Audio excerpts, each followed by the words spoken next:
गृह विभागाला हे जर थांबवायचं असतं तर नेकनूरला संग्राम जगताप आणि महेश लांडगेला येऊच दिलं नसतं. हे दोघं आणि ते नितेश राणे काहीतरी, हे तिघं जिथं जिथं जातात तिथं तिथल्या जिल्ह्यातलं वातावरण दूषित होतं. त्याच्यामुळं गृहमंत्रीच कुठंतरी सिग्नल देतंय की या सगळ्या विचारधारेला आमचा सपोर्ट आहे. बीड जिल्ह्याच्या परळी या ठिकाणी रहिवाशी असलेला तौहीद खान याची काही दिवसापूर्वी निर्घृण अशी हत्या करण्यात आली होती आणि त्याच्या निषेधार्थ मुस्लिम समुदायाने आणि विविध संघटनाने जे आहेत ते याच्या विरोधामध्ये आंदोलन उभारलेले आहेत. याच अनुषंगाने ऑल इंडिया पॅन्थर सेनेचे राष्ट्रीय अध्यक्ष दीपक केदार हे देखील ह्या कुटुंबाचे सांत्वनपर भेट घेण्यासाठी आलेले आहेत. काय सांगता येईल, असे प्रकरण आहेत ते राज्यामध्ये संख्या जे वाढत आलेली आहे, काय सांगता? नाही, ही घटना अफाट गंभीर आहे. मुस्लिम तरुण आहे आणि हिच्याकडे मी मॉब लिंचिंगच्या दृष्टीने बघतो. ही मॉब लिंचिंगचा प्रकार आहे, धार्मिकतेतून झालेला आहे. याला सहज एक किरकोळ वाद आहे, व्यवहाराचा वाद आहे असं नाहीये. कारण ज्या पद्धतीची ऑडिओ क्लिप व्हायरल झाली त्याच्यातली एक एक सेंटेन्स धक्कादायक आहेत आणि महाराष्ट्राला हादरून टाकणार आहेत. महाराष्ट्रात द्वेष निर्माण करायचा आहे, नफरतचं वातावरण निर्माण करायचंय, इथल्या अल्पसंख्याक दलितांना भयभीत करायचंय. हा जो अजेंडा या ठिकाणी राबवला जातोय त्याचं पहिलं उदाहरण तौहीद खान घडवण्यात आलेलं आहे. हे दोन आरोपी ऋषिकेश फड आणि गौरव व्यास, हे जे दोन आहेत त्यांची जर बॉडी बघितली, शरीर बघितली तर हे तौहीद खानला मारू शकत नाहीत. हे एक दोघ जणांचं काम नाहीये. सुनियोजित कट करून 10 ते 15 धार्मिक आतंकी माइंडने केलेला हा हल्ला आहे. 3 दिवस त्याचा छळ केलाय, त्याला टॉर्चर केलंय आणि टॉर्चर करत असताना त्याच्या क्लिप सुद्धा बनवण्याची शक्यता नाकारता येत नाही की जेणेकरून राज्यामध्ये येणाऱ्या काळात त्याचा वापर इतरांना भयभीत करण्यासाठी केला जाऊ शकतो. मी या ठिकाणी ज्यावेळेस कुटुंबाला भेटलोय, काही फोटो बघितलेत तर धक्कादायक हो. अक्षरशः त्याच्या बरगाड्या तोडल्यात. त्या क्लिपमध्ये सांगितलं जातंय की एक दगड खाली ठेवला मुंडक्याच्या आणि वरून दुसरा टाकला. ठीक आहे, ते ऐकलं तेवढं वाटलं की ते फक्त म्हटलं असेल, परंतु तो काही पोस्टमॉर्टम रिपोर्ट आहे आणि जे काही चित्र दिसतंय ते ओरिजिनल आहे. तसंच मारलंय. अहो, त्याचा हात गाडीमध्ये बसत नाही म्हणून हात मुरगाळून तोडून पुन्हा बसवलाय. आज या कुटुंबावरती किती मोठं संकट आहे. एक एवढा छोटा मुलगा, त्याच्या मनावर काय परिणाम होईल, त्याच्या मनावर झालेल्या परिणामाची भरपाई कोण देणार आहे? 2 लेकरं आहेत, 3 लेकरं आहेत, कुटुंब आहे, त्याच्यावर जबाबदारी आहे आणि असा माणूस तुम्ही संपून टाकला सुनियोजित कट करून. आणि आरोपी म्हणतोय की आणखी 3 जण आमच्या टार्गेटवर आहे. आरोपी म्हणतो की मी 5 महिन्यात बाहेर येईल. विदाऊट सपोर्ट हे होऊ शकतं का? विदाऊट राजकीय सपोर्ट हे होऊ शकतं का हा प्रश्न विचारतोय. त्याच्यामुळे कोण सपोर्ट करतंय? हे किती लोक आहेत? या लोकांचे बाहेर कुणाशी संबंध होते का? ज्या पद्धतीने मी जेवढ्या केसेस बघतो अल्पसंख्याक आणि या धार्मिक उन्मादाच्या संदर्भातल्या, श्रीरामपूर, राहुरी, वैजापूर, त्या ठिकाणचा नगर, सांगली, पुणे हा भाग जो आहे तो मी आवर्जून पाहतोय. तिथं मॉब लिंचिंगच्या केसेस घडतायत. अनेक घटनाला भेटी दिल्यात. ही कीड जी आहे ती बीडला नव्हती, ती परळीमधून सुरू झाली आहे. त्याच्यामुळं याच्यात बाहेरचं इन्व्हॉल्वमेंट असण्याची शक्यता नाकारता येत नाही, हे सुद्धा या ठिकाणी दिसतंय. आणि किती घटना हो. या ठिकाणी उमेश दळवी मातंग समाजाचा हळहळ करून मारला. किरण सोनवणे बौद्ध समाजाचा अंजनवतीत त्याला संपवलं. चर्मकार समाजाची महिला सुवर्णमाला बनसोडे बेदम मारहाण केली, टांबीनी मारहाण केली एका महिलेला 5-5 जणांनी. अचानक या 15 दिवसात ह्या घटना का घडवल्यात हा प्रश्न आम्हाला या ठिकाणी पडलाय.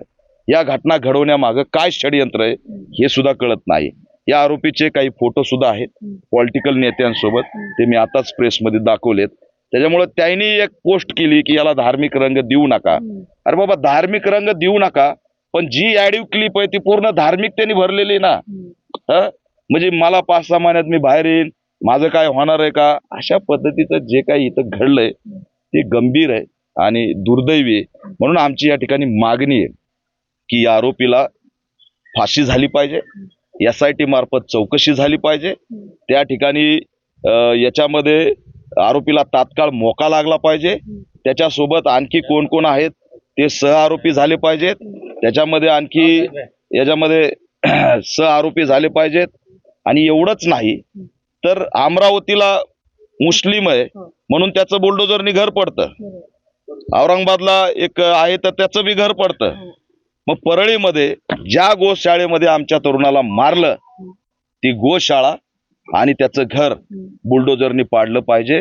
आणि मोठं उदाहरण या ठिकाणी क्रिएट केलं पाहिजे की अल्पसंख्याकांना दलितांना कोणी टार्गेट करत असेल तर त्याचं सुद्धा घर आम्ही पाडू, हे गृहमंत्र्यांनी या ठिकाणी दाखवावं. ही असणारी आमची मागणी. राज्यामध्ये इतके प्रकरण वाढलेत, गंभीर असे प्रकरण आहेत. मग सगळं परिस्थितीवरती आहे ते सगळा रिपोर्ट जो आहे तो गृह विभागाकडे जातो. ह्या सगळ्या परिस्थितीमध्ये गृह विभाग जाणून बुजून ह्या सगळ्या कारणावर करते का? त्याचं काही टार्गेट असावं या सगळ्या गोष्टीबद्दल तुम्हाला काय असं वाटतं? गृह विभागाला हे जर थांबवायचं असतं तर नेकनूरला संग्राम जगताप आणि महेश लांडगेला येऊच दिलं नसतं.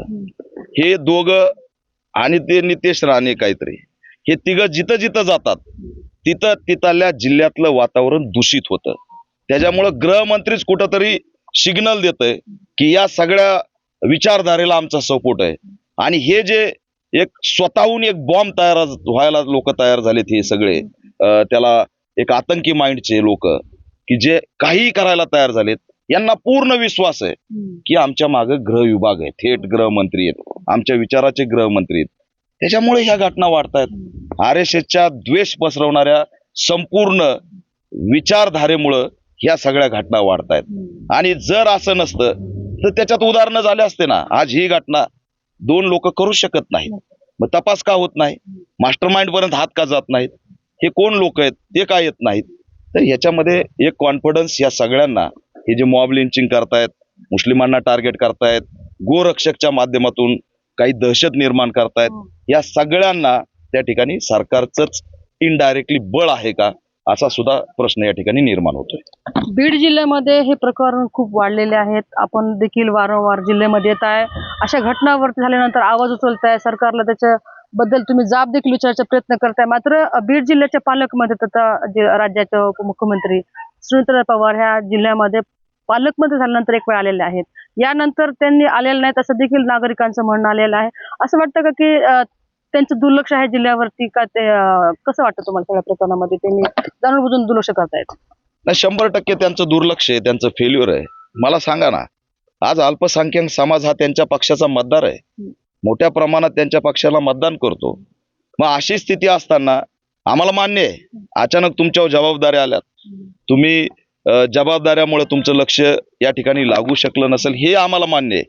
पण तुम्ही या कुटुंबाला एक फोन तर करू शकता, सांत्वनपर बोलू तर शकता, त्याचा आढावा तर घेऊ शकता. या केस संदर्भात SP ला बोलले म्हणून ट्विट सुद्धा आम्हाला वाचायला मिळत नाही कोणत्याच बीडच्या घटनेबद्दल. त्याच्यामुळे ह्या ज्या काही पालकमंत्री सुनेत्राताई पवार आहेत, यांच्याकडून बीड सांभाळणं अशक्य आहे.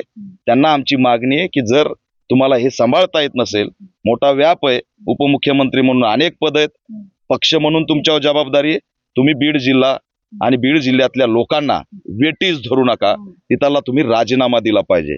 आणि दुर्दैवाने पीडित कुटुंबाच्या घरी बसून मला आज घोषणा करावी लागते, या सगळ्या बीड जिल्ह्यातल्या संतोष देशमुख पासून अन्य अत्याचाराच्या, दलितांच्या, आदिवासींच्या, बहुजनांच्या या केसेस बघून आज मला धक्कादायक घोषणा करावी लागते की बीड जिल्ह्याला गुन्हेगार ग्रस्त जिल्हा म्हणून घोषित करावं आणि आर्मीला आणावं, सेंटरच्या इथल्या एजन्सीला आणावं. आर्मी इथं घुसून एकदा कोम्बिंग केल्याशिवाय पर्याय नाही. करा ह्या गुन्हेगारांशी जे जे संबंधित असतील त्या सगळ्यांच्या कोम्बिंग करा. कसं नीट होत नाही बघा. तालुक्यात आर्मी सुद्धा याच्यामध्ये इन्व्हॉल्व केली पाहिजे, कारण स्टेट पोलीस हे राजकीय दबावात आहे, ते काहीच करू शकत नाही. गृहमंत्री सुद्धा त्यात भूमिका घेत नाहीत आणि इथली पोलीस यंत्रणा जी आहे ती सातत्याने राजकीय दबावात येऊन त्या ठिकाणी भूमिका घेत नाही. मी तुम्हाला सांगतो, पोलिसांना या घटनेतला छडाना छडा माहित आहे, पण दबावाशिवाय ते बाहेर काम करत नाहीत. त्यांनी जर ठरवलं तर त्यांच्या चुटकीचं काम आहे, सगळं रॅकेट उभा करू शकतात, पण दबावामुळे त्यांना काहीच करता येत नाही. म्हणून हे दुर्दैव आहे की बीडमध्ये ही गुन्हेगारी ग्रस्त बीड म्हणून याची जी ओळख झाली, त्याच्यामुळे त्याला विशेष या पावसाळ्या अधिवेशनात एक कोम्बिंग आणि या ठिकाणची गुन्हेगारी नष्ट करण्यासाठी स्ट्रॉंग भूमिका गृहमंत्र्यांनी घेतली पाहिजे. माजी मंत्री तथा ह्या मतदारसंघाचे आमदार धनंजय मुंडे यांनी देखील त्यांच्या स्पष्टीकरण दिलेलं आहे या ठिकाणी की सध्या ते कुठेतरी आजारी आहेत, एका दिवसांत येतील. मात्र ह्या प्रकरणाला जे आहे ते धार्मिक रंग देण्यात येऊ नये असं देखील त्यांनी आव्हान केलेलं आहे, नागरिकांना असं आव्हान केलेलं आहे.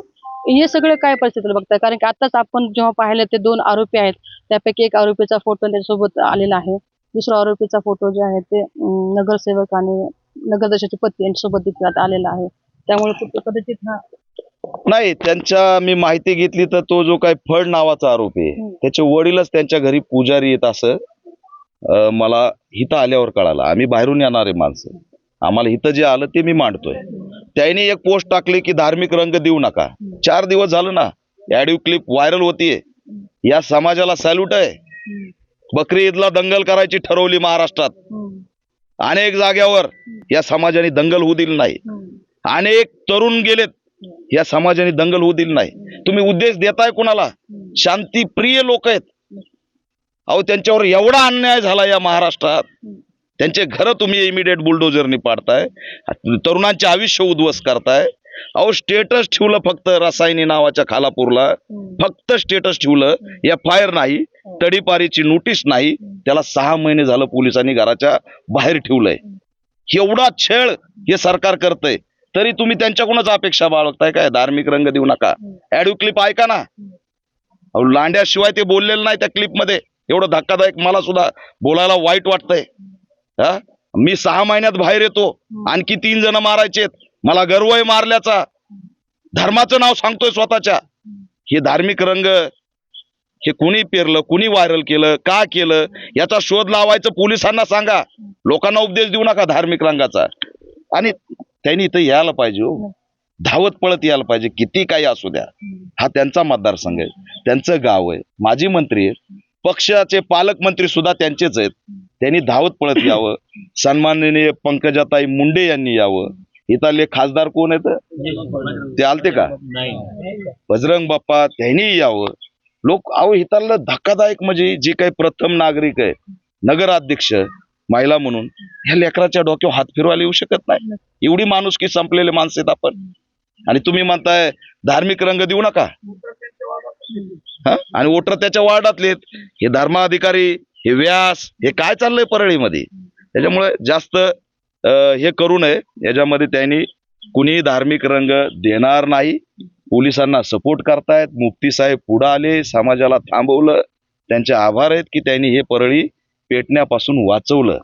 उलट त्यांच्याबद्दल तुम्ही बोला, हे तुम्ही तिकडे बसून सांगू नका. इथं या, वस्तुस्थिती बघा. तुमच्यासोबत फोटो आहेत, त्याचे वडील तुमच्या घरी येत आहेत असं सांगितलं जातंय. त्याच्यावर स्पष्टीकरण द्या. या सगळ्या हे सपोर्ट करत असतील नसतील मला नाही माहिती, पण त्याच्या डोक्यात तर बसला असेल ना की मी लय मोठा आहे, मी बाप आहे, मी 6 महिन्यात बाहेर येतो. 6 महिन्यात बाहेर येण्याची शाश्वती याला दिली कुणी? फोडा ना त्याच्या नडग्या. या एरवी महाराष्ट्रात दिंड कुणाच्या निघतात? या दोघांची दिंड का नाही काढली परळीतून? हे लंगडत लंगडत चालताना आम्हाला का दिसले नाहीत? यांच्या घरावर बुलडोजर का दिसलं नाही? तर ते करा आणि मग सांगा की धार्मिक रंग देऊ नका. ऍक्शन काय केली तुम्ही आरोपीच्या विरोधात ते सांगा. कुणी धार्मिक रंग देत नाही. हा मानवतेचा लढा आहे. तोहिद खानसाठी हा निळा रंग घातलेला आणि जय भीम म्हणत मी इथं आलोय. मी या ठिकाणी धार्मिक रंग द्यायला नाही आलो. अहो, त्याचं कुटुंब पूर्ण उघड्यावर पडलंय. आज त्याच्या कुटुंबाला कोण आधार देणार आहे? त्या लहान लेकराच्या मनावर झालेला परिणाम कोण पुसून काढणार आहे? आणि तुम्ही आमच्यावरती किंवा समाजावरती ब्लेम लावू नका. आम्ही मानवतेच्या लढाईसाठी आलतो, संतोष देशमुख साठी सुद्धा आलतो आणि तोहिद खान साठी सुद्धा आलतो, सोमनाथ सूर्यवंशी साठी सुद्धा आलतो. आम्ही हा लढा संतोष देशमुखच्या धर्तीवर राज्यव्यापी करणार आणि justice for तोहिद Khan, #Muslim live matter आणि जन आक्रोश मोर्चे म्हणून आम्ही या ठिकाणी मुस्लिम बचाव आंदोलन या राज्यात उभा करणार. तर आपण पाहू शकता की या ठिकाणी तोहिद खानचं जे प्रकरण आहे ते खूप गंभीर असं प्रकरण असल्याचं देखील या ठिकाणी दिसून आलेलं आहे. याच्या न्याय देण्यासाठी जे आहे ते आता वेगवेगळ्या ठिकाणाहून देखील आवाज उचलला जात आहे. मात्र या आरोपीवरती मकोका अंतर्गत कारवाई देखील करण्यात यावी आणि ज्या पद्धतीने राज्यामध्ये सध्याला परिस्थिती होत चाललेली आहे, कोणी अपोजिशनवाले जे लोक आहेत, जे संघटनेमध्ये असतात लोक, त्यांच्या देखील आता हे आरोपींच्या घरावर देखील बुलडोजर चालवण्यात यावं अशी भावना या ठिकाणी जी आहे ते आता ऑल इंडिया पॅन्थर सेनेचे राष्ट्रीय अध्यक्ष दीपक केदार यांनी म्हटलेली आहे. जर या सर्व परिस्थितीवर गृह विभागाने तात्काळ लक्ष नाही दिलं तर संबंध राज्यभर देखील आता ह्या जस्टिस फॉर तौहीद खान अशी मोहीम देखील राबवण्यात येणार असल्याचं देखील त्यांनी म्हटलेलं आहे. टाइम्स मराठीसाठी सुकेश नाईकवाडे, बीड.